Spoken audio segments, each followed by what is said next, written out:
Hello friends, स्वागत है आप सभी का ओआर स्टडी पॉइंट में। इस वीडियो में हम डिस्कस करते हैं द हिंदी एडिटोरियल हिंदी में। उसके अलावा जो भी इंपॉर्टेंट करंट अफेयर आता है हमारे एग्जाम की दृष्टि से, आईएएस पीसीएस एग्जाम की दृष्टि से, उसके बारे में हम इसमें कवर करते हैं। ये वीडियो रोज सुबह 7 बजे तक अपलोड कर दी जाती है। अगर कोई एक्सट्रीम कंडीशन नहीं बनती है तो पीडीएफ के लिए आप टेलीग्राम ग्रुप से जुड़ सकते हैं। इसका नाम है ओआर स्टडी पॉइंट। इसकी लिंक भी आपको डिस्क्रिप्शन बॉक्स में मिल जाती है। आइए बिना किसी देरी के शुरू करते हैं आज का इंपॉर्टेंट डिस्कशन।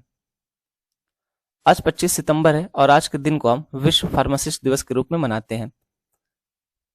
2023 के लिए इसकी थीम क्या रखी गई है? तो फार्मेसी स्वास्थ्य प्रणालियों को मजबूत कर रही है। Pharmacy strengthening health system.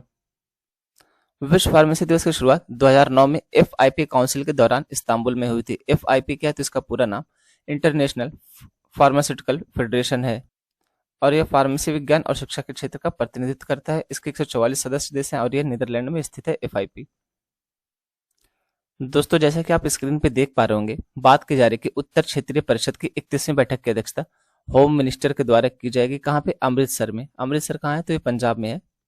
तो हो सकता है कि वन लाइनर में ये पूछ ले कि 31वीं उत्तर क्षेत्रीय परिषद की बैठक कहाँ पे आयोजित होगी, लेकिन हमारे लिए क्या इंपॉर्टेंट हो जाता है यूपीएससी के एग्जाम से की दृष्टि से, तो वो इंपॉर्टेंट हो जाता है क्षेत्रीय परिषदें। तो हम उसके बारे में जानने वाले हैं, क्षेत्रीय परिषदों के बारे में। बात की जा रही है कि एक वैधानिक निकाय है। वैधानिक निकाय क्या होता है? जिसकी स्थापना किसी कानून के द्वारा की जाती है उसको वैधानिक निकाय कहा जाता है। और जिसकी स्थापना का प्रावधान संविधान में किया गया है उसको हम संवैधानिक निकाय कहते हैं। जैसे कि चुनाव आयोग हो गया, जैसे कि वित्त आयोग हो गया, तो ये सब संवैधानिक निकाय है। जबकि यहाँ पे क्षेत्रीय परिषद है वैधानिक निकाय, क्योंकि इसकी स्थापना राज्य पुनर्गठन अधिनियम 1956 के द्वारा की गई थी। और इस अधिनियम के द्वारा देश को 5 क्षेत्रों में बांटा गया था। कौन कौन से? तो उत्तरी, मध्य पूर्वी, पश्चिमी और दक्षिणी भागों में।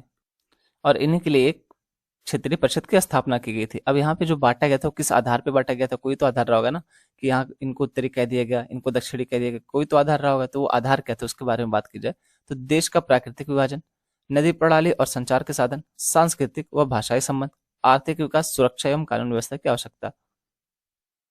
तो स्टार्टिंग में देश को इन आधारों पे 5 क्षेत्रों में बांटा गया था और इन्हीं क्षेत्रों के आधार पर क्षेत्रीय परिषद की स्थापना की गई थी। लेकिन बाद में आगे चल करके एक नॉर्थ ईस्टर्न रीजन की भी स्थापना की गई है। उसके बारे में भी हम अभी देखने वाले हैं। जैसे बात की जा रही है उत्तर पूर्वी परिषद का निर्माण, संसद की एक अलग अधिनियम उत्तर पूर्वी परिषद अधिनियम 1971 द्वारा की गई थी। इसके सदस्यों में कौन कौन है? तो असम हो गया, मणिपुर हो गया, मिजोरम, अरुणाचल प्रदेश, नागालैंड, मेघालय, त्रिपुरा और सिक्किम।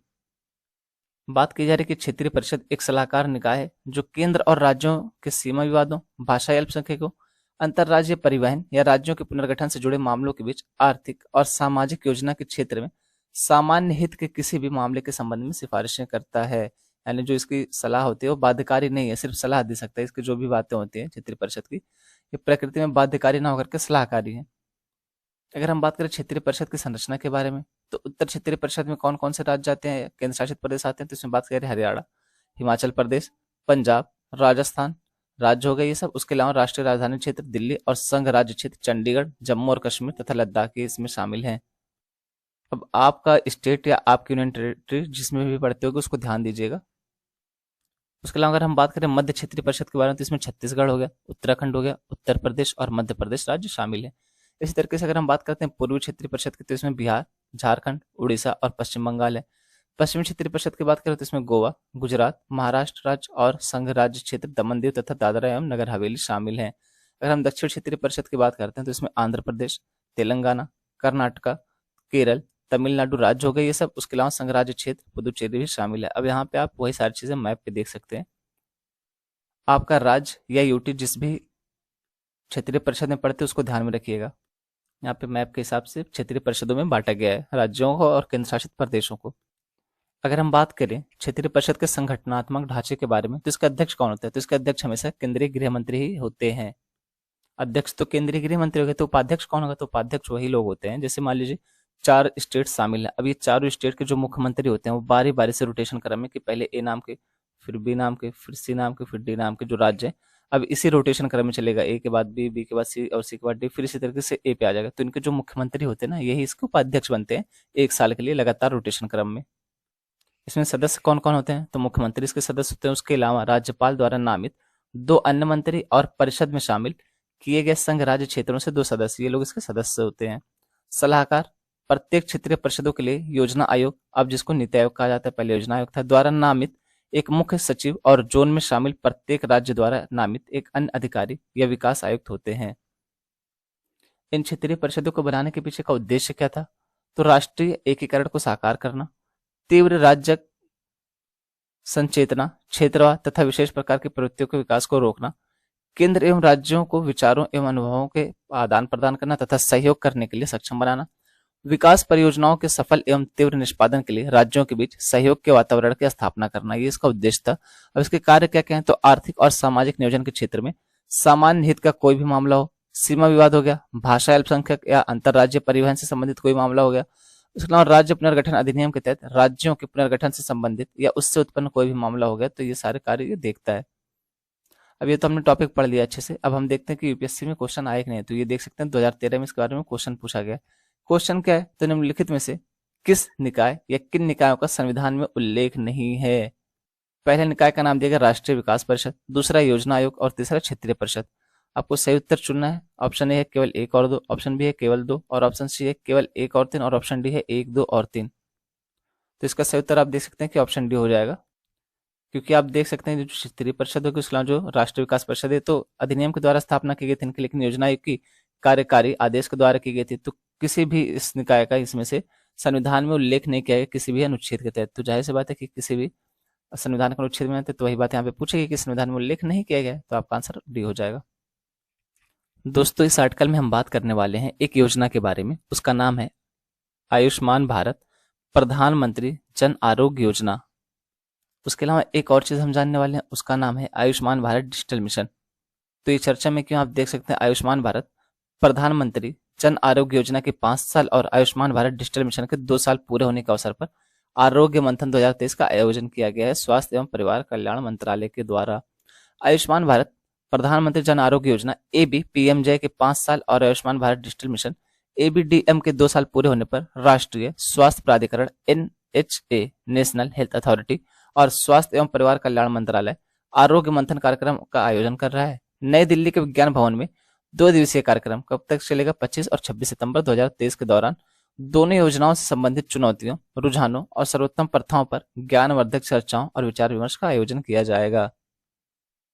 तो ये तो जो होना था ये हो गया, आ गया न्यूज में, क्यों आ गया उसके बारे में बात हो गई। लेकिन अब हम जानने वाले हैं आयुष्मान भारत प्रधानमंत्री जन आरोग्य योजना के बारे में। अब आयुष्मान भारत एबी पीएमजे के बारे में इसका परिचय हम देखें तो पीएमजे पूर्ण रूप से सरकार द्वारा वित्त पोषित विश्व की सबसे बड़ी स्वास्थ्य बीमा योजना है। तो ये क्या है? एक प्रकार की स्वास्थ्य बीमा योजना है।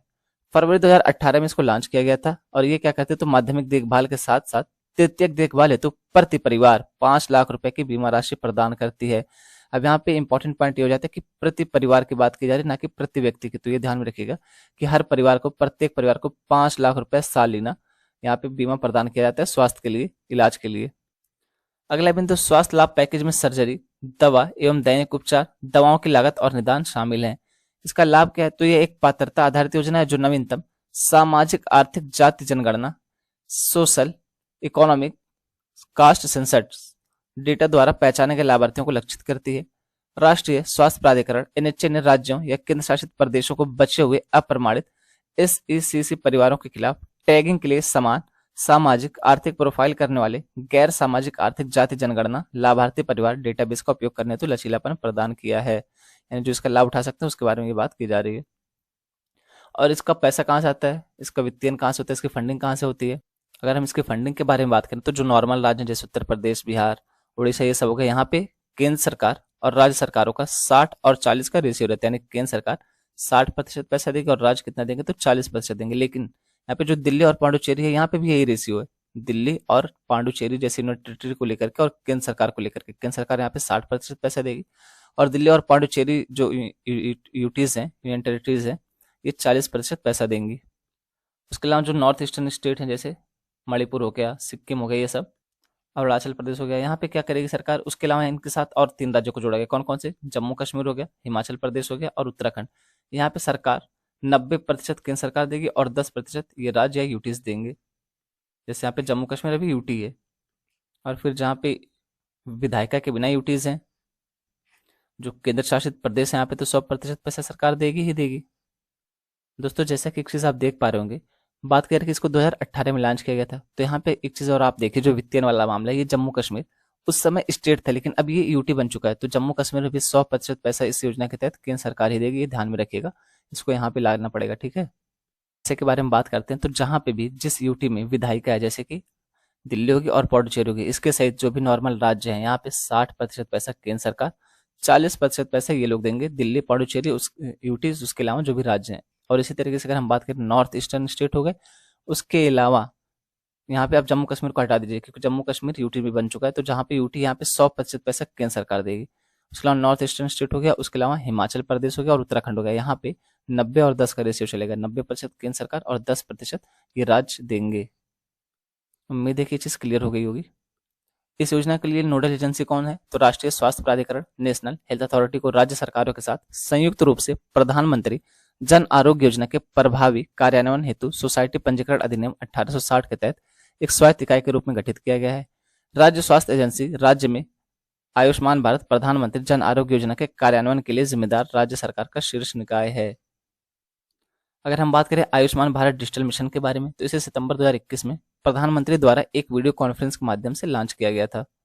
इसका उद्देश्य क्या है, तो सभी भारतीय नागरिकों को अस्पतालों, बीमा फर्मों और नागरिकों को आवश्यकता पड़ने पर इलेक्ट्रॉनिक रूप से स्वास्थ्य रिकॉर्ड तक पहुंचने में मदद करने हेतु डिजिटल स्वास्थ्य आईडी प्रदान करना इसका उद्देश्य है। मिशन के पायलट प्रोजेक्ट की घोषणा प्रधानमंत्री ने 15 अगस्त 2020 को लाल किले के प्राचीर से की थी। यह पायलट परियोजना 6 राज्यों और केंद्र शासित प्रदेशों में चरणबद्ध रूप में लागू की जा रही है।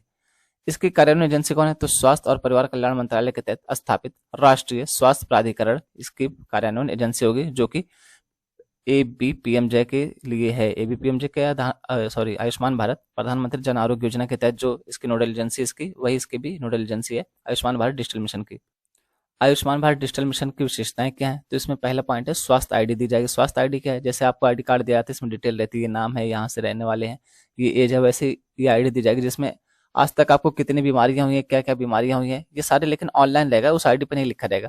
और अगर हम किसी डॉक्टर के पास जाते हैं तो वो डॉक्टर आईडी नंबर डालेगा, उसके बाद इसको पता चलेगा कि 2020 में इनको टाइफाइड हुआ था, 2022 में इनको मलेरिया हुआ था, ये सारी चीजें, मतलब जितनी भी बीमारी अभी तक आपको हुई है, उसके बाद इसके लिए क्या इलाज चला था, इसके लिए क्या इलाज चला था, कौन कौन सी दवाएं चली थी, कितने लंबे समय तक इलाज चला था, ये सारी चीजें इस आईडी में लिखी रहेंगी। और इस आईडी का मतलब ये नहीं कि आईडी में लिख रहे हैं, जो आईडी कार्ड का नंबर दिया जाएगा या जो भी डिटेल्स रहेगी, उसके बाद जब उसको कंप्यूटर सिस्टम में एंटर करेंगे तो वहां से डिटेल निकल के आएगी। ऐसा नहीं कि आपकी आईडी में पूरी डिटेल्स आपको लिखी रहेगी और गले में बात के आपको चलना रहेगा, ऐसा नहीं होगा। अगला बिंदु, स्वास्थ्य आईडी निःशुल्क और स्वैच्छिक होगी। ये स्वास्थ्य डेटा का विश्लेषण करने में मदद करेगी और स्वास्थ्य कार्यक्रमों के बेहतर नियोजन, बजट तथा कार्यान्वयन सुनिश्चित करेगी। अगर हम बात करें स्वास्थ्य देखभाल सुविधाएं और पेशेवर रजिस्ट्री के बारे में, तो कार्यक्रम के अन्य प्रमुख घटकों हेल्थ केयर प्रोफेशनल्स रजिस्ट्री और health care facilities registry HFR, और यहाँ पे इसको कहते हैं HPR, आगे इसको हम यही कहने वाले हैं, को निर्मित किया गया है, जिससे मेडिकल प्रोफेशनल्स तथा स्वास्थ्य अवसंरचना तक आसान इलेक्ट्रॉनिक पहुंच की अनुमति मिलती है। बात की जा रही है कि HPR चिकित्सा की आधुनिक और पारंपरिक दोनों प्रणालियों में स्वास्थ्य सेवा प्रदान करने वाले सभी स्वास्थ्य पेशेवरों का एक व्यापक डिजिटल भंडार होगा। HFR डेटाबेस में देश के सभी स्वास्थ्य सुविधाओं का रिकॉर्ड होगा। Ayushman Bharat digital mission sandbox के बारे में अगर हम बात करें, तो मिशन के एक हिस्से के रूप में निर्मित सैंडबॉक्स प्रौद्योगिकी और उत्पाद परीक्षण हेतु एक रूपरेखा के रूप में कार्य करेगा, जो संगठनों की मदद करेगा। इसमें राष्ट्रीय डिजिटल स्वास्थ्य पारिस्थितिकी तंत्र का हिस्सा बनने के इच्छुक प्राइवेट प्लेयर्स शामिल होते हैं। स्वास्थ्य सूचना प्रदाता या स्वास्थ्य सूचना उपयोगकर्ता आयुष्मान भारत डिजिटल मिशन के बिल्डिंग ब्लॉक्स के साथ कुशलतापूर्वक जुड़ सकते हैं।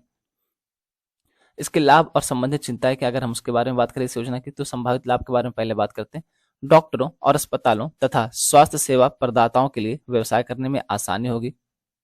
अच्छा, यहाँ पे एक चीज आप देखिए, लिखा है डॉक्टरों और अस्पतालों तथा स्वास्थ्य सेवा प्रदाताओं के लिए व्यवसाय करने में आसानी होगी। इलाज करने में आसानी होगी, व्यवसाय करने में आसानी होगी, क्योंकि वर्तमान समय में हेल्थ और एजुकेशन सबसे बड़ा व्यापार बन चुका है। उनकी सहमति से नागरिकों के देशांतरी स्वास्थ्य रिकॉर्ड तक पहुंच और आदान प्रदान को सक्षम बनाना। भुगतान प्रणाली में आए क्रांतिकारी बदलाव में यूपीआई द्वारा निभाई गई भूमिका के समान डिजिटल स्वास्थ्य पारिस्थितिकी तंत्र में एकीकृत करने में सहायक होगी। मिशन गुणवत्तापूर्ण स्वास्थ्य देखभाल के लिए समान पहुंच में सुधार करेगा, क्योंकि यह टेलीमेडिसिन जैसे तकनीकों के उपयोग को प्रोत्साहित करेगा और स्वास्थ्य सेवाओं की राष्ट्रीय पोर्टेबिलिटी को सक्षम करेगा। इससे संबंधित चिंताएं क्या हैं, तो डेटा सुरक्षा बिल की कमी के कारण निजी फर्मों और बैड प्लेयर्स द्वारा डेटा का दुरुपयोग हो सकता है। नागरिकों का बहिष्करण और सिस्टम में खराबी के कारण स्वास्थ्य सेवा से वंचित होना भी चिंता का विषय। अब देखिए यहाँ पे जो आईडी बना के दी जाएगी, अब मान लीजिए किसी प्राइवेट प्लेयर के पास जाते हैं और वो कोई अमीर आदमी है जिसकी आईडी है, अब इन्होंने इंटर किया, उसको पता चलेगा कि इनको एचआईवी है, या भगवान ना करे ऐसा कभी हो, या कैंसर है या कोई और बीमारी है। अब ये प्राइवेट प्लेयर इनको ब्लैकमेल करना शुरू कर दें, इनकी निष्ठा का भी हनन होगा, आर्टिकल 21 का भी हनन होगा। तो ये सारे मुद्दे निकल के आने वाले हैं, इसलिए यहाँ पे इसके बारे में बात की जा रही है। अगर हम बात करें नेशनल डिजिटल हेल्थ मिशन पारिस्थितिक तंत्र के बारे में, तो जैसे देख सकते हैं सेंट्रल गवर्नमेंट हो गई, केंद्र सरकार, स्टेट गवर्नमेंट राज्य सरकार, प्रोग्राम मैनेजर्स जो कार्यक्रमों को मैनेज करेंगे, उसके अलावा रेगुलेटर्स जो इसको नियंत्रित करेंगे, एसोसिएशन संगठन हो गए, सारी चीजें यहाँ पे आप देख सकते हैं। Other doctor, modern medicine, Ayush हो गया, हेल्थ टेक कंपनीज हो गई, टीपीएस इंश्योर्स हो गया, लैब्स, फार्मेसिस्ट, वेलनेस सेंटर हो गए, हॉस्पिटल क्लिनिक्स होते हैं, सारी चीजें मिलकर के इसका निर्माण करते हैं। जैसे ये पॉलिसी मेकर के अंतर्गत आएंगे केंद्र सरकार और राज्य सरकारें, और इसको प्रोवाइड कराने वाले कौन रहेंगे, तो जाहिर सी बात है कि हॉस्पिटल हो गए, क्लिनिक हो गए, लैब हो गए, फार्मेसीज हो गए, वेलनेस सेंटर हो गए, ये लोग इसको प्रोवाइड करवाएंगे। उसके अलावा बात करें कि जो हेल्थ केयर प्रोफेशनल्स है उसमें कौन कौन आते हैं, तो अदर प्रैक्टिशनर्स आ गए, उसके अलावा डॉक्टर हो गए, मॉडर्न मेडिसिन हो गई, आयुष वाले हो गए, ये सारे लोग इसमें आ जाएंगे। तो ये नेशनल डिजिटल हेल्थ मिशन में कौन कौन से लोग कवर होने वाले हैं, ये सारी चीजें यहाँ पे दी गई हैं। दोस्तों इस आर्टिकल में हम बात करने वाले हैं इंडिया स्मार्ट सिटीज कॉन्क्लेव 2023 के बारे में। इसका आयोजन 26 और 27 सितंबर 2023 को इंदौर मध्य प्रदेश में किया जाएगा, और इसके दौरान हमारे राष्ट्रपति Shrimati Draupadi Murmu ji India smart cities पुरस्कार प्रतियोगिता ISAC 2022 के विजेताओं को सम्मानित भी करेंगे। तो आइए जानते हैं हम इसके महत्वपूर्ण बिंदुओं के बारे में। बात की जा रही है कि केंद्रीय आवास और शहरी कार्य मंत्रालय, भारत सरकार 26-27 सितंबर 2023 को brilliant convention centre Indore Madhya Pradesh में इंडिया स्मार्ट सिटीज कॉन्क्लेव 2023 का आयोजन कर रहा है। राष्ट्रपति श्रीमती द्रौपदी मुर्मू जी 27 सितंबर 2023 को इंडिया स्मार्ट सिटीज पुरस्कार प्रतियोगिता ISAC 2022 के चौथे संस्करण के विजेताओं को सम्मानित करेंगे। तो इंपॉर्टेंट है कि चौथा संस्करण है। अब इतना याद रखने की जरूरत नहीं कि कहाँ पे ब्रिलियंट कन्वेंशन सेंटर में हो रहा है, बस ये याद रखिए कि इंदौर मध्य प्रदेश में हो रहा है। ये 26 और 27 सितंबर 2023 को आयोजित किए जाने वाला 2 दिवसीय कार्यक्रम है। कॉन्क्लेव के दूसरे दिन मुख्य अतिथि द्वारा ISAC 2022 पुरस्कारों का वितरण किया जाएगा, जिसमें 5 राज्यों या केंद्र शासित प्रदेशों और 31 विशिष्ट शहरों और 7 भागीदार संगठनों को पुरस्कार से सम्मानित किया जाएगा।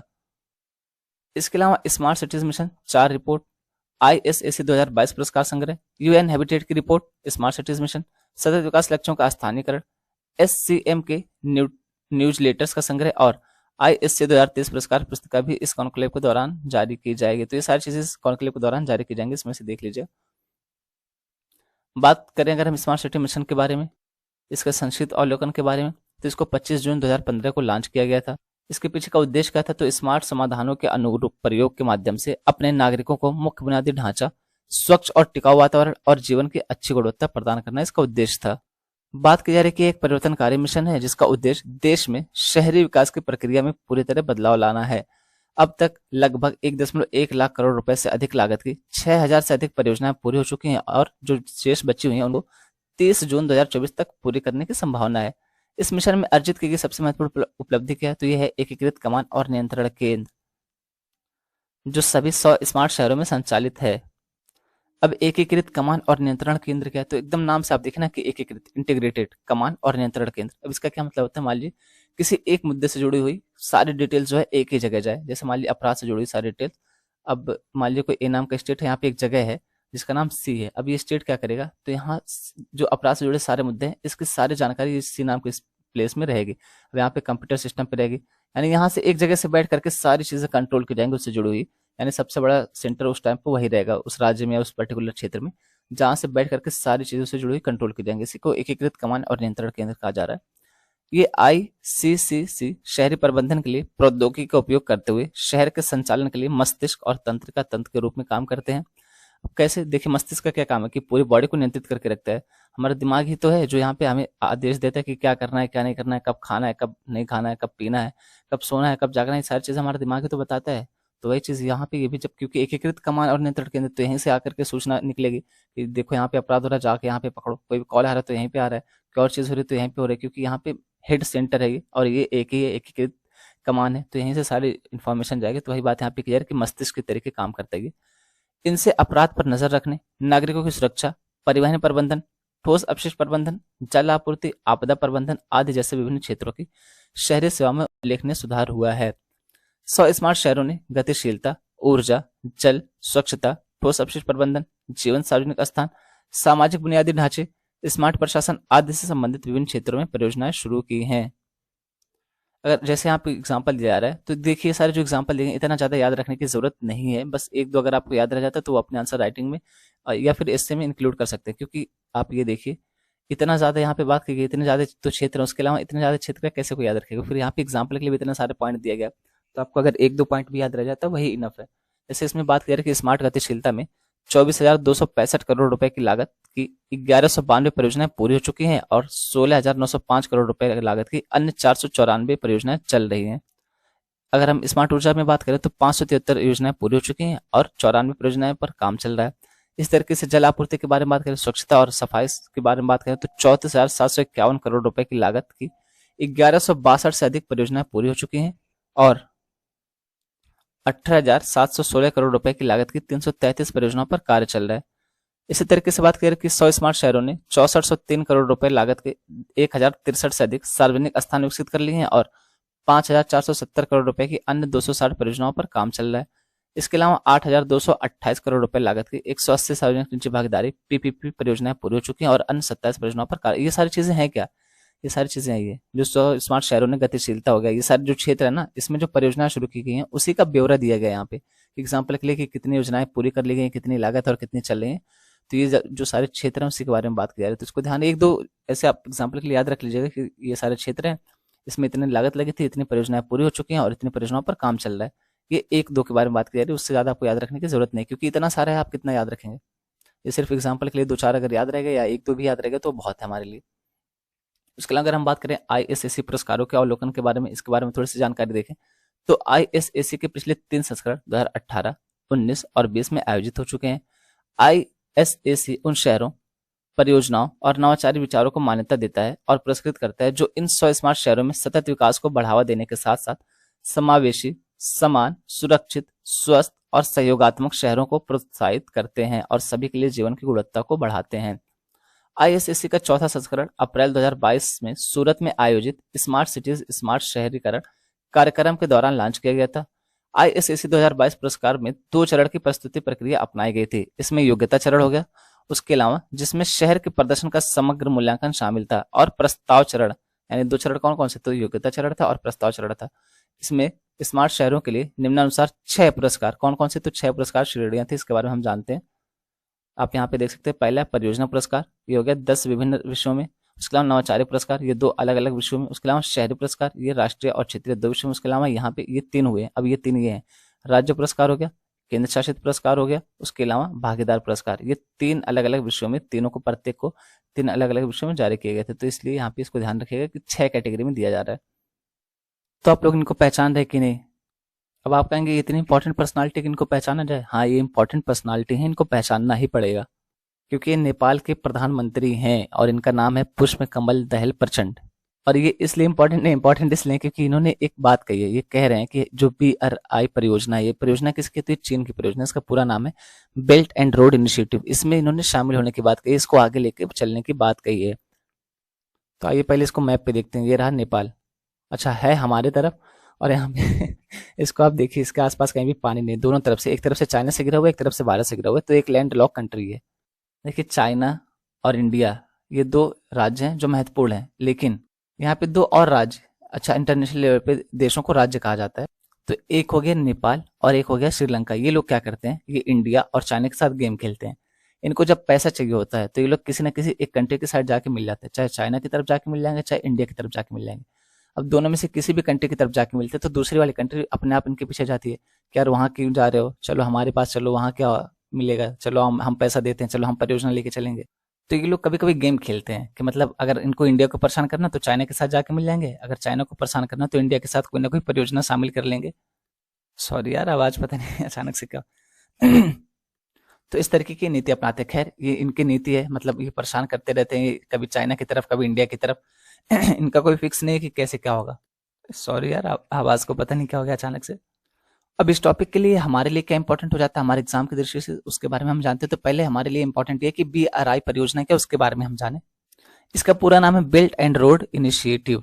इस परियोजना की परिकल्पना वर्ष 2013 में चीन के राष्ट्रपति शी जिनपिंग ने की थी हालांकि चीन इस बात से इनकार करता रहा है, लेकिन इसका प्रमुख उद्देश्य वैश्विक स्तर पर अपना भू राजनीतिक प्रभुत्व कायम करना है। चीन कहते हैं कि सिर्फ व्यापार के लिए, लेकिन एक्चुअल में अगर इसके बारे में एनालिसिस किया जाए तो पता चलता है कि भू राजनीतिक प्रभुत्व कायम करने के लिए इस योजना को लाइक किया गया था चीन के द्वारा। वर्ष 2016 से one belt one road initiative या की परियोजना को बेल्ट एंड रोड इनिशिएटिव के नाम से जाना जाता है। BRI एशिया, यूरोप तथा अफ्रीका के बीच भूमि और समुद्र क्षेत्र में कनेक्टिविटी बढ़ाने के लिए चीन द्वारा संचालित परियोजनाओं का एक समूह है। कहाँ कहाँ पे? तो एशिया हो गया, यूरोप हो गया और अफ्रीका हो गया, इनके बीच। BRI को सिल्क रोड इकोनॉमिक बेल्ट और 21वीं सदी की सामुद्रिक सिल्क रोड के रूप में भी जाना जाता है। ये मैप में देखिए तब क्लियर हो जाएगा और ज्यादा। जैसे आप यहाँ पे क्षेत्रों को देख सकते हैं, जैसे यूरोप में जर्मनी हो गया, उसके अलावा इटली हो गया, और यहाँ पे आप ये देखिए जो डिजिबूती लिखा है, डिजिबूती नहीं, इसको जिबूती पढ़ा जाता है, डी साइलेंट है यहाँ पे, ठीक है, क्योंकि वो पता चले कुछ बच्चे बेचारे, उनको जैसे इंग्लिश लैंग्वेज है ऐसे यार, कहाँ पे साइलेंट है कहाँ पे क्या, जब तक वो पता ना हो तब तक हम उसका गलत ही प्रोनाउंसिएशन करते हैं। तो यहाँ पे डी जिबूती नहीं, जिबूती इसको पढ़ा जाता है, इसको ध्यान में रखिएगा। तो आप देख सकते हैं कि अफ्रीका में इन क्षेत्रों को जोड़ रहा है, यूरोप में इन क्षेत्रों को जोड़ रहा है, उसके अलावा एशिया में तो फिर भैया ये एशिया के खुद हैं ही, ये अपने यहाँ को लेकर के। और ये देखिए ये जो है ना, ये हमारे लिए कॉन्सर्न बना हुआ है, क्योंकि ये हमारे जो पाक ऑक्युपाइड कश्मीर है यहाँ से होकर के गुजरता है, और ये हमारे लिए चिंता का सबसे बड़ा विषय बना हुआ है। आगे आपको पता चलेगा कि पाकिस्तान में गरीबी किस हद तक है। ये अपने यहाँ के लोग को खाना पानी दे नहीं पाया और उसको पाकिस्तान को कश्मीर चाहिए। मतलब जो है पहले उसको तो संभाल ले भाई, हैं हजार लोग तो तेरे से संभाल नहीं ले रहे और चाहिए लाखों लोग, तो ये कैसे चलेगा? मतलब जो स्थिति है वो आप संभाल नहीं पा रहे हो और आपको कश्मीर भी चाहिए। खैर वो आगे का मुद्दा है। तो हमारे लिए मुद्दा क्या बना हुआ है, क्योंकि ये पाक ऑक्युपाइड कश्मीर जो वहां से होकर के गुजरता है ये। तो आप यहाँ पे देख सकते हैं तुर्की को भी जोड़ रहा है, ईरान को भी जोड़ रहा है, उज्बेकिस्तान, ये लगभग लगभग सबको कवर करने की कोशिश कर रहा है। और उसके अलावा आप ये देखिए कि कोलकाता की तरफ से बांग्लादेश की तरफ से होता हुआ ये यहाँ पे आ रहा है, केनिया में आ रहा है। ये चारों तरफ से एक चीज आप नोटिस करिए कि देखिए ये हो गई लाइन, यहाँ पे हो गई, उसके अलावा फिर ये इस तरफ से हो गई। तो आपको नहीं लग रहा कि चारों तरफ से सिर्फ और सिर्फ इंडिया को घेरने के लिए काम कर रहा है? तो ये इंडिया को घेरने के रूप में भी ये काम करता है। उसके अलावा यहाँ पे भी इसकी परियोजनाएं चल रही हैं।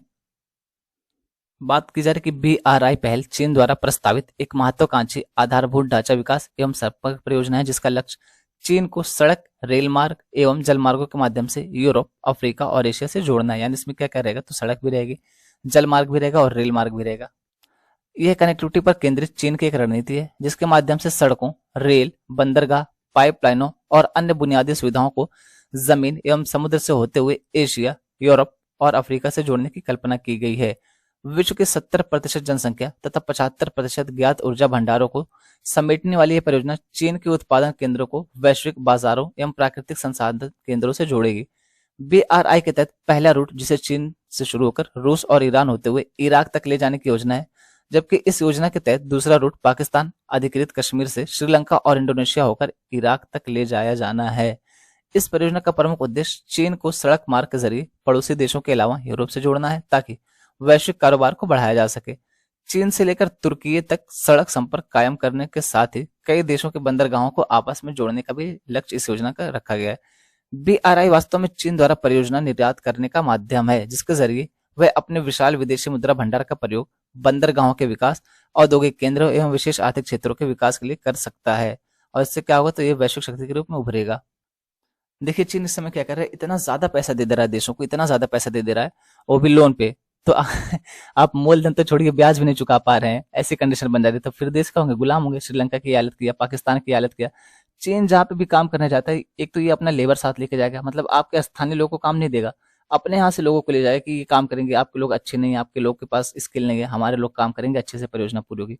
उसके अलावा इतना ज्यादा पैसा दे देगा देशों को, इतना ज्यादा लोन दे देगा कि फिर आप मजबूर होकर इनके हाथ बिक ही जाएंगे। मतलब ब्याज भी नहीं चुका पा रहे तो मूलधन तो छोड़ ही दो।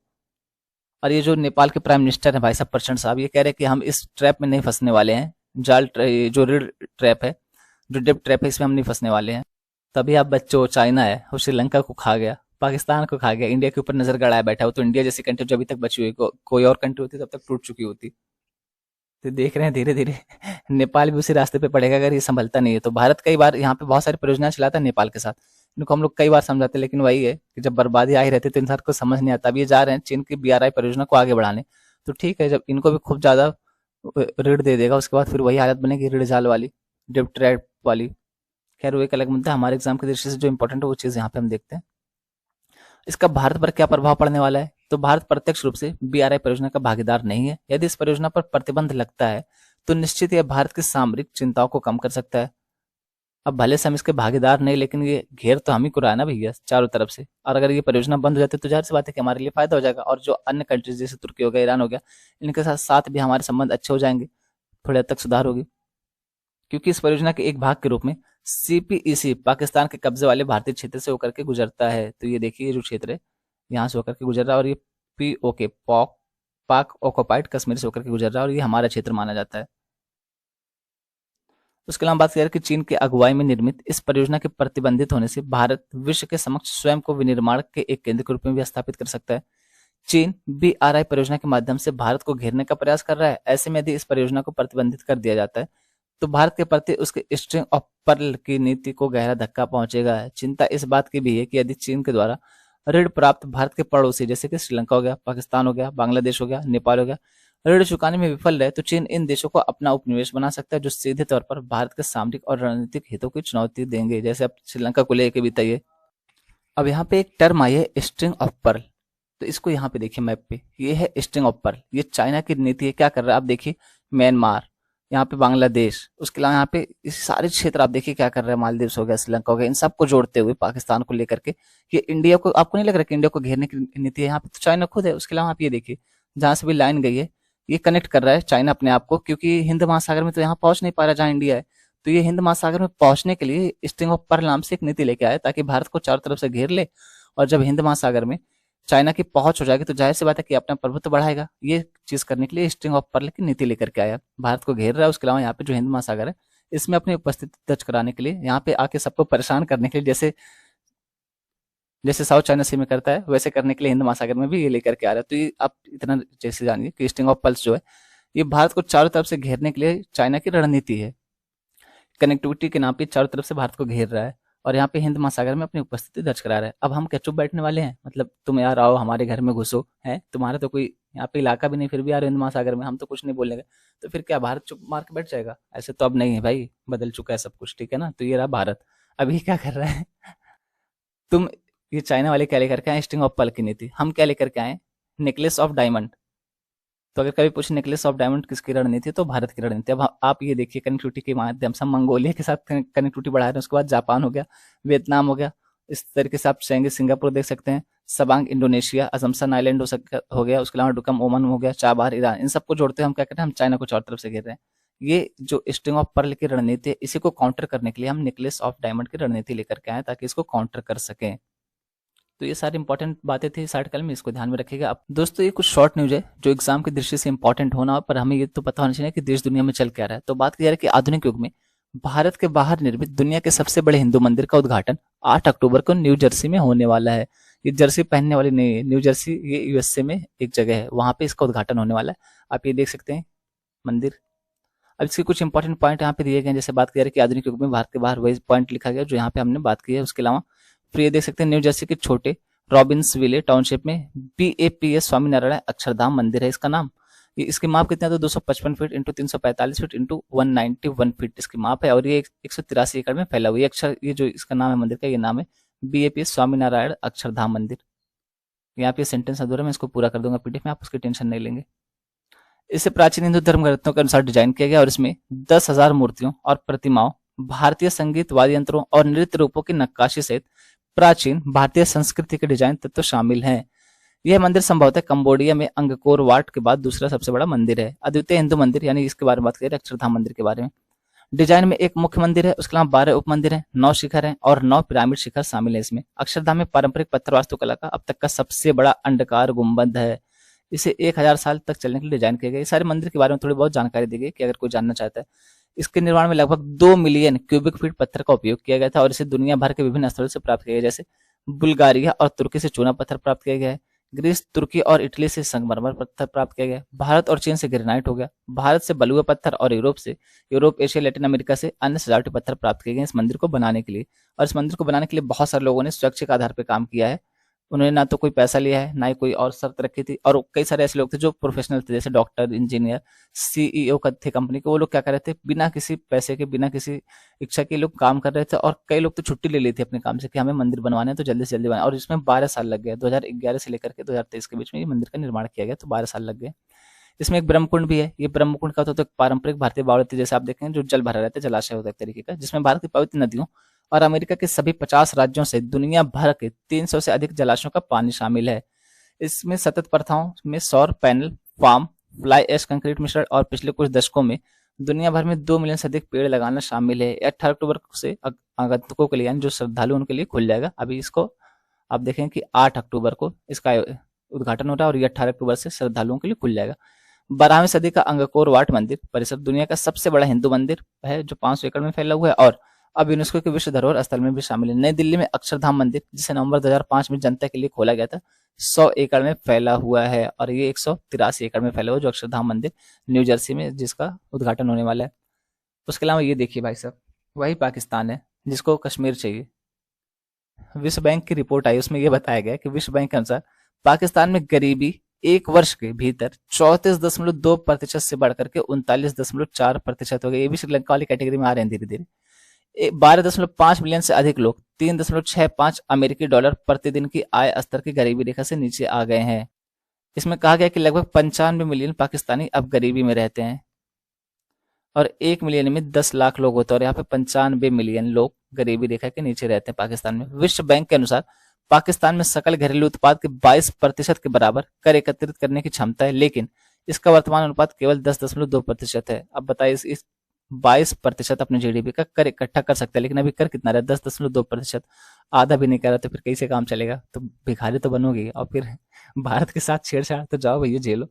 अच्छा, यहाँ पे एक तूफान के बारे में बात की जा रही है, ये भी इसी वाले क्षेत्र में आया, नॉर्थ अटलांटिक ओशियन में है, बस इतना ध्यान रखिएगा। बाकी अगर किसी को और जानकारी चाहिए तो यहाँ पे थोड़ी बहुत जानकारी दे दी गई है। इसकी वजह से बाढ़ बाढ़ भी आई, काफी दिक्कत हो रही है। उसके अलावा यहाँ पे जैसे बात की जा रही है कि यूएसए और इंडिया के बीच एक एक्सरसाइज होती है, उसका नाम है युद्धाभ्यास। इस बार वो अलास्का यूएसए में आयोजित की जा रही है। बस बाकी आप जो देखना चाहे वो यहाँ से देख सकते हैं। उसके अलावा यहाँ पे बात कर रहे हैं कि सार्वजनिक उद्यम विभाग डीपीआई 25 से 26 सितंबर 2023 को नई दिल्ली में सीपीएसई गोलमेज सम्मेलन और प्रदर्शनी 2023 का आयोजन करेगा। तो ये कुछ ऑनलाइन टाइप के करंट अफेयर होते हैं जो बहुत ज्यादा हमारे लिए इंपॉर्टेंट नहीं होते हैं। हाँ, जो वन एग्जाम की तैयारी कर रहे हैं उनके लिए ये इंपॉर्टेंट हो जाते हैं बहुत ज्यादा, या फिर ये हमारे लिए सिर्फ फैक्ट के रूप में काम करते हैं आंसर राइटिंग में। उसके अलावा भी एक छोटी सी न्यूज है, बात की जा रही है जम्मू कश्मीर के पहले अत्याधुनिक टाटा मेमोरियल सेंटर मुंबई से संबद्ध कैंसर देखभाल सुविधाओं की डॉक्टर जितेंद्र सिंह ने जीएमसी कठुआ में शुरुआत की। उन्होंने कहा कि किफायती सुलभ स्वास्थ्य सेवा प्रधानमंत्री श्री नरेंद्र मोदी के नेतृत्व में स्वस्थ भारत का रोड मैप है। यानी ये जो जितेंद्र सिंह है ये क्या कर रहे हैं, तो जम्मू कश्मीर कठुआ में जो टाटा मेमोरियल कैंसर हॉस्पिटल है ना, इसकी एक शाखा यहाँ पे खोल रहे हैं ताकि जम्मू कश्मीर के लोगों को भी और सुविधा दी जाए। तो ये चीज याद रख सकते हैं आप, क्योंकि जैसे जम्मू कश्मीर क्षेत्र जो है वो बहुत ही संवेदनशील क्षेत्र है, अक्सर चर्चा में बना रहता है। तो अगर इस तरीके की जानकारी आपको अगर इंटरव्यू में आप बताते हैं सारी बातें, तो जाहिर सी बात है कि इम्पैक्ट बहुत अच्छा पड़ेगा इंटरव्यू के ऊपर। अब ये रहा आप लोग का यूपीएससी पीवाईक्यू। अरे यार, ये पता नहीं क्या हो रहा है कि इस स्लाइड पे जो लिखा रहेगा ना, ये अगली स्लाइड पे पता नहीं कैसे आ जाता है। मतलब मैं पिन इस स्लाइड पे चला रहा हूँ, इसकी छाप यहाँ पे भी आ जाती है, पता नहीं ये कैसे। देखिए, है, इसको छोड़िए। तो बात करते हैं हम अपने यूपीएससी पीवाईक्यू के बारे में। ये 2023 में पूछा गया क्वेश्चन है, ठीक है, और ये GS1 का क्वेश्चन है। अब ये तो लिखने की जरूरत नहीं ना कि कौन सा क्वेश्चन है, GS1 का है कि GS2 का है। हम लोगों ने एक डिसाइड किया, 4 दिन रहेगा और ये 4 दिन GS1 से लेकर के GS4 तक हम चलने वाले हैं। उसके अलावा बाकी के 2 दिन हम एक दिन एथिक्स देखेंगे, एक दिन इससे देखेंगे, उसके अलावा एक दिन फुल संडे रहेगा। अब कुछ बच्चे ये भी कह रहे हैं कि फुल संडे वनडे नहीं रहेगा, इस दिन हम कंपलसरी सब्जेक्ट डिस्कस करेंगे। मतलब क्या, नेक्स्ट लेवल का डेडिकेशन है उनका। देखिए, जो संडे रहता है उस दिन भी उनको संडे नहीं चाहिए, उस दिन उनको कंपलसरी सब्जेक्ट का जो होता है वो हम डिस्कस करें, ऐसा चाहते हैं। वैसे आप लोग क्या चाहते हैं कमेंट बॉक्स में कमेंट करके बता सकते हैं कि आप लोग को क्या लगता है, संडे वाले दिन या कोई भी दिन जिस दिन हम छुट्टी मनाने वाले थे उस दिन कंपलसरी सब्जेक्ट डिस्कस करना चाहिए कि नहीं। तो ये देखिए, आज मंडे है और हम लोग GS1 लेकर के चलने वाले हैं। ये GS1 का क्वेश्चन है कि प्राचीन भारत के विकास की दिशा में भौगोलिक कारकों की भूमिका स्पष्ट कीजिए। Explain the role of geographical factors towards the development of ancient India. और यूपीएससी 2023 में ये पूछा गया, इसके बारे में हमने अवलोकन भी देखा था, तो आप चाहें तो इसके बारे में लिख सकते हैं। देखिए, इसके बारे में आपके पास बहुत सारी चीजें लिखने के लिए। अब वो मैं आंसर फॉर्मेटिंग आज नहीं बताऊंगा, पहले आप लोग आंसर राइटिंग कर लीजिए, उसके बाद आप लोग उसको मिला लीजिए, फिर उसके बाद हम देखते हैं इसके बारे में। दोस्तों, जैसा कि आप सभी को पता है, इंडिया और कनाडा के बीच क्या मुद्दा चल रहा है, इसके बारे में हमने बहुत ही विस्तार से डिस्कस किया था कि मुद्दा क्या है, किसकी वजह से, उसके अलावा इंडिया और कनाडा का रिलेशन क्या है। अब यहाँ पे इंडिया और कनाडा से जुड़े कुछ महत्वपूर्ण डेटा दिए गए, तो उसके बारे में भी जानना चाहिए हमें। उसके पीछे वजह ये कि ये डेटा जो है, ये फैक्ट जो है, हम अपने आंसर राइटिंग में यूज कर सकते हैं और इसका बहुत अच्छा इंपैक्ट पड़ता है। तो हम उस डेटा के बारे में जानते हैं। देखिए, बहुत ज्यादा तो याद नहीं हो पाएगा, लेकिन जितना भी डेटा याद हो पाए इंडिया और कनाडा के रिलेशन के बारे में, उतना याद रखिएगा, वो आपके लिए बहुत फायदेमंद होने वाला है। जैसे बात की जा रही है कि जिन लोगों ने 2021 की कनाडाई जनगणना के दौरान पंजाबी को अपने जातीय या सांस्कृतिक मूल के रूप में पहचाना, वे कनाडा में भारतीयों का सबसे बड़ा हिस्सा थे। इसके बाद तमिल, उसके अलावा गुजराती और बंगाली थे। इससे भी महत्वपूर्ण बात यह है कि कनाडा में 30% पंजाबी दूसरी या तीसरी पीढ़ी जो कनाडा के बाहर पैदा नहीं हुए हैं ऐसे हैं। यानी दूसरी या तीसरी तीसरी पीढ़ी चल रही है उन लोगों की जो कनाडा में ही पैदा हो गए हैं। यानी मान लीजिए इंडिया से कोई गया था, अब इनके बच्चे हुए, फिर इनके बच्चे हुए, तो इस तरीके से कनाडा में रहने वाले 30% पंजाबी हैं। गोवा वासियों और तमिलों का बड़ा हिस्सा दूसरी या तीसरी पीढ़ी का, हालांकि उनकी कुल संख्या पंजाबियों की तुलना में अपेक्षाकृत कम, यानी सबसे ज्यादा पंजाबी ही कनाडा में बसे हुए हैं। और कुछ 30% पंजाबी तो ऐसे हैं जिनकी दूसरी या तीसरी पीढ़ी यहाँ पे रह रही है। कनाडा में अप्रवासियों, विदेशी छात्रों, विदेशी श्रमिकों और अन्य समूहों में भारतीयों की हिस्सेदारी सबसे बड़ी है। 2016 से 21 की अवधि में कनाडा में अप्रवासियों की सबसे बड़ी हिस्सेदारी के मामले में भारत ने चीन और फिलीपींस को पीछे छोड़ दिया है। यानी सबसे ज्यादा हिस्सेदारी किसकी है? तो भारत की। उसके बाद फिर चीन और फिलीपींस का स्थान आता है। इसी तरह जनवरी 2020 और जुलाई 2023 के बीच कनाडा में अस्थायी निवास के लिए सबसे अधिक आवेदन भारतीयों द्वारा 4.6 लाख प्राप्त हुए। उसके बाद चीन का स्थान था जहां से 1.05 लाख आवेदन प्राप्त हुए थे। इसी अवधि में भारतीयों ने कनाडा में सबसे अधिक संख्या में 8.7 लाख नए अध्ययन परमिट आवेदन जमा किए। उसके बाद फिर नाइजीरिया का स्थान है जो 1.2 लाख थे। उसके अलावा बात करें कि international mobility program work permit धारकों में सबसे अधिक हिस्सेदारी भारतीयों की थी। कितना? तो 5.4 लाख। उसके बाद यूक्रेनियन थे, ये कितना थे? तो 1.5 लाख के आसपास थे। कनाडा ने अक्टूबर में निर्धारित भारत के लिए एक व्यापार मिशन स्थगित कर दिया। इसने भारत के साथ प्रस्तावित व्यापार संधि पर बातचीत भी रोक दी है। वजह पता ही है कि यहाँ पे जो हुआ है हरदीप सिंह निज्जर के साथ, कनाडा को ये लग रहा है कि हमने किया और इसने हमें ब्लेम किया था, इसने हमारे राजनयिक को भी भगा दिया था वहां से, फिर हम कहाँ चुप रहने वाले, फिर हमने भी वही किया, हमने भी भगा दिया इसके राजदूत को। 5 दिन का टाइम देता कि बेटा चुपचाप निकल लो क्योंकि तुम्हारे देश वाले हमारे देश वालों के साथ बड़ा बुरा कर रहे हैं। ये सारे मुद्दे हैं। कनाडा ने 2018 से 22 में भारत से 1.7 बिलियन अमेरिकी डॉलर मूल्य के औषधियों का आयात किया, लेकिन कनाडा के कुल औषधियों के आयात में भारत की हिस्सेदारी केवल 4% थी। अगर मूल्य के हिसाब से देखते हैं तो 1.7 बिलियन यूएस डॉलर का आयात किया था कनाडा ने, लेकिन अगर कनाडा के व्यापार में देखें वो भी औषधियों में, तो सिर्फ 4% ही हिस्सेदारी था। ये कनाडा भारत से बड़ी संख्या में हीरे, आभूषण और लिनन उत्पाद आयात करता था। वह इन वस्तुओं के लिए भी भारत पर अत्यधिक निर्भर है। भारत ने कनाडा से 2018 से 22 में 3.6 अरब डॉलर का मूल्य का कोयला आयात किया, लेकिन भारत के कुल कोयला आयात में कनाडा की हिस्सेदारी केवल 2.6% थी। यानी प्रतिशत के हिसाब से 2.6% और मूल्य के हिसाब से 3.6 अरब अमेरिकी डॉलर है। उर्वरक, फलीदार सब्जियां, अखबारी कागज और यूरेनियम या थोरियम ऐसी वस्तुएं थी जिनका भारत कनाडा से भारी मात्रा में आयात करता था। इन वस्तुओं के लिए भी भारत की कनाडा पर निर्भरता अपेक्षाकृत अधिक थी। तो ये कुछ फैक्ट्स थे जो बहुत ज्यादा, ऐसा तो नहीं कि सारी चीजें याद रह जाएंगे, लेकिन जितना भी याद रह जाए तो हमारे लिए बहुत अच्छा होगा। और ये हम अपने एग्जाम में ऐसे फैक्ट जब यूज करते हैं, देखिए आप खुद बात कीजिए किसी से और कहीं कि कनाडा में बहुत ज्यादा पंजाबी रहते हैं, सिर्फ एक चीज ये होगी कि बहुत ज्यादा पंजाबी रहते हैं, और आप वहीं करें कि लगभग 15 लाख पंजाबी कनाडा में रहते हैं, तो आप सोचिए कि किसका इंपैक्ट ज्यादा पड़ेगा। तो ऐसे ही आंसर राइटिंग का भी होता है, जब हम डेटा देते हैं, फैक्ट देते हैं, तो उसका इंपैक्ट ज्यादा अच्छा पड़ता है। यहीं तक रखते हैं आज की वीडियो। बोलने में जो भी गलती उसके लिए दिल से सॉरी। आप सबके सपोर्ट के लिए बहुत बहुत धन्यवाद। इसी तरीके से सपोर्ट बनाए रखिए। आप लोग का एक कमेंट मुझे बहुत मोटिवेट करता है कि हाँ वीडियो बनानी चाहिए। देखिए अगर आप लोग कमेंट ही नहीं करेंगे, आप लोग कुछ बताएंगे नहीं अच्छा सही खराब क्या है, तो फिर वो वीडियो मैं अपने लिए नहीं बना रहा हूँ ना, फिर वही हिम्मत टूट जाती है कि यार इतना टाइम मेहनत करो और कोई कुछ बता भी नहीं रहा सही चल रहा है कि गलत चल रहा है। तो अगर आप लोग को वीडियो सही लगती है तो कमेंट बॉक्स में कमेंट करके बोल सकते हैं कि वीडियो सही, या फिर यहाँ पे कमी है इसको और सुधार कीजिए, या फिर अच्छे से पढ़ाइए, मतलब कुछ भी आपका सजेशन है तो आप वो, चाहे वो पॉजिटिव हो नेगेटिव हो, सुधार करने के लिए हो, सलाह देने के लिए, कुछ भी हो, आप कमेंट बॉक्स में कमेंट कर सकते हैं। और अगर फिर भी आपको लगता है कि कमेंट बॉक्स में कहना ठीक नहीं है तो फिर ये ईमेल आईडी यहाँ पे भी भेज सकते हैं। यहीं तक रखते हैं आज की वीडियो। आप सबके सपोर्ट के लिए बहुत बहुत धन्यवाद।